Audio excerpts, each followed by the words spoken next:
ক্যান্সারের সাথে কিভাবে যুদ্ধ করবেন, ক্যান্সার থেকে কীভাবে বাঁচবেন আজকে বলবো। তো কেমো রেডিয়েশন নেওয়ার পরও পার্মানেন্ট সলিউশন হচ্ছে কি? আমি তো দেখতে পাচ্ছি না, হয়তো বা আপনারা দেখতে পারেন। ঠিক আছে, প্রায় সময় আমার এখানে অনেক রুগী আসে, তাদেরকে একটা কথা জিজ্ঞেস করি যে হসপিটালে যে যাচ্ছেন আপনারা কি দেখতে পাচ্ছেন যে পার্মানেন্ট সলিউশন হয়ে গেছে? ওরা বলে না, কন্টিনিউয়াসলি মানে রিপিট করে বারবার আসতে লাগে, কেমো রেডিয়েশন অপারেশন করতেই লাগে। তাহলে সলিউশনটা কোথায় সেটাই বলছি। ক্যান্সার, ধরুন এটা একটা গাছটা ক্যান্সার, সাপোজ বুঝিয়ে দিচ্ছি, এই যে ডালটা কাটা হয়েছে, কাটার পরেও নতুন ডাল ছড়িয়ে গেছে। তো কেমো রেডিয়েশন এক্স্যাক্টলি এভাবে কাজ করে। ধরুন এই জায়গায় ক্যান্সার আছে, কেমো রেডিয়েশন দিলাম, জায়গাটা তো মরে গেল ক্যান্সারটা যেগুলো ছিল, কিন্তু আশেপাশে দিয়ে সেগুলো ছড়িয়ে যায়, আবার গ্রো করে। এদেরটি সার্জারি করলেও একই রকম দেখা যায়। ম্যাক্সিমাম কেসের ক্ষেত্রে এরকম রোগী প্রচুর আসে। তো ক্যান্সারকে ঠিক কীভাবে করবেন? গাছটাকে না কেটেও গাছটাকে মারার উপায় আছে।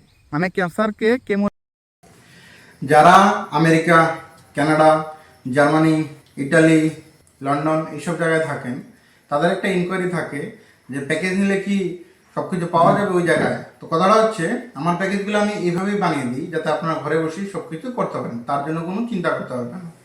আপনি যে রাজ্যেই থাকুন বা যে দেশেই থাকুন, সব কিছু নিজের ঘরে বসেই করতে পারবেন, সেটা তার কোনো অসুবিধা হবে না। আর যাদের অ্যাপয়েন্টমেন্ট লাগে তারা শুধু হোয়াটসঅ্যাপ করবেন, যে নাম্বার দেওয়া থাকে। অ্যাপয়েন্টমেন্ট নিলে আমার সাথে শুধু সাধারণ কথা এবং প্যাকেজের দাম জানতে পারবেন। ধন্যবাদ। মানে ক্যান্সারকে কেমো রেডিয়েশন ছাড়াও ঠিক করার উপায়টা আছে। সেটা কি? যদি গাছের গোড়াটার সব দিক থেকে মাটি তুলে নেই, তাহলে কি হবে? গাছটা খাওয়া পাবে না। একই রকমভাবে ক্যান্সারকে ঠিক করতে গেলে ক্যান্সার যাতে খাওয়া না পায় ক্যান্সার সেলগুলো, সেটা দেখতে হবে, সেটা করতে হবে। দ্বিতীয় কথা, এই যে গাছটা শিকড় সব দিকে ছড়িয়ে আছে, শুধু গোড়ার মাটি না, আশেপাশে আরও কতটুকু জায়গা বিস্তৃত আছে, মানে চারপাশ থেকেও খাওয়া দাওয়া নেই। ঠিক একই রকমভাবে ক্যান্সার সেলগুলোও আমাদের এন্টায়ার শরীর থেকে বিভিন্ন জায়গায় এজেন্ট রেখে দিয়েছে, সেই এজেন্টের মাধ্যমে এনার্জি নেয়। তো সেই এজেন্টগুলোকে মারতে হবে। আর 3 নম্বর যেটা কথা, গুঁড়াটাকে উপড়ে ফেলতে হবে। মানে ক্যান্সার যে জায়গাতে অ্যাকচুয়ালি এক্সিস্ট করছে বডি যত জায়গায়, সেই জায়গায় একবারে পিন পয়েন্টে অ্যাটাক করতে হবে, তাহলেই ক্যান্সারকে ঠিক করা সম্ভব। তো যারা ভাবে শুধু ওষুধ খেয়ে ক্যান্সার ঠিক হয়ে যাবে, সারা জীবন খেতে থাকুন, সময়ের আগে উপরে চলে গেলেও ক্যান্সার আর ঠিক হবে না।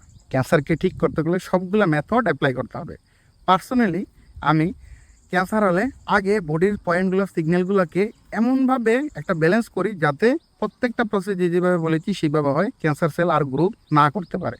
তারপর যে জায়গায় ক্যান্সার আছে সেই জায়গাটা কীভাবে ঠিক করতে হয় সেটা সাজেস্ট করে দেয়। এজ ইট ইজ যারা মানে তারা তো সুস্থ আছে। আজকে অবধি কত কত লোক, ঠিক আছে, not just only in India, America, London এইসব জায়গাতেও কত কত ক্যান্সার রোগী আজকে সম্পূর্ণ সুস্থ। 5 বছর উপর হয়ে গেছে, তাদের কোনো মেডিসিন লাগে না, ক্যান্সার রিপিট করছে না। কেন? আমি যে মেথডগুলো বলছি A to Z মেথড পালন করে। যাই হোক, সিম্পল একটা মেডিসিন বলছি, যেটা অ্যাপ্লাই যদি করতে পারেন ঘরে, যতটুকু গ্রো হওয়ার ততটুকু গ্রো হবে না। সেটা হচ্ছে কাচনার ছাল। ঠিক আছে, গুগলে সার্চ করলে পেয়ে যাবেন, অ্যামাজন, ফ্লিপকার্টও পেয়ে যাবেন।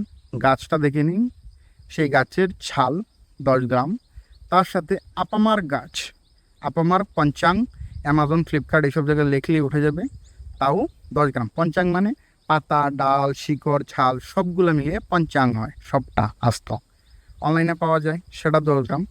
তার সাথে নিম গাছের ছাল 10 গ্রাম, তিনোটা 10 গ্রাম 10 গ্রাম মিশিয়ে 200 ml জল সিদ্ধ করবেন একটা পিতলের পাত্রে। 200 ml জল সিদ্ধ করে যখন 100 ml হবে তখন খেয়ে নেবেন দিনে 2 বার। ঠিক আছে, তো ওভারঅল আমি যে ধরনের খাওয়া দাওয়ার কথা বলি সেই ধরনের খাওয়া দাওয়া মেনে যদি এই ওষুধটা খেতে পারেন, যার কোনো সাইড এফেক্ট নেই, যেহেতু অনলাইনে অ্যাভেলেবেল আছে, কোনো প্রকার প্রেসক্রিপশন লাগে না কিনতে, অনেক রেজাল্ট পেয়ে যাবেন। তো সুস্থ থাকতে গেলে ক্যান্সারের কেমিস্ট্রিটা অবশ্যই বুঝতে হবে।